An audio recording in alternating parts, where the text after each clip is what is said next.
Herkese merhaba arkadaşlar, kanalıma hoş geldiniz. Yepyeni bir videoyla karşınızdayım. Arkadaşlar, bugünkü videomuzda Türkiye'nin güzeller güzeli Ebru Şahin, eşi Cedi Osman'la birlikte tatil paylaşımları yaptılar. Muhteşem çiftimizin arkadaşlarıyla birlikte olan yepyeni muhteşem görüntülerini sizler için YouTube kanalımda video halinde sunuyorum. Umarım beğenirsiniz. Arkadaşlar, videomu beğendiyseniz kanalımı izlemeyi ve bildirim butonuna basmayı unutmayın. Şimdilik benden bu kadar olsun. Yeni videomuzda görüşmek üzere.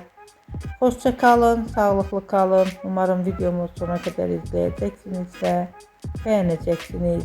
İyi seyirler.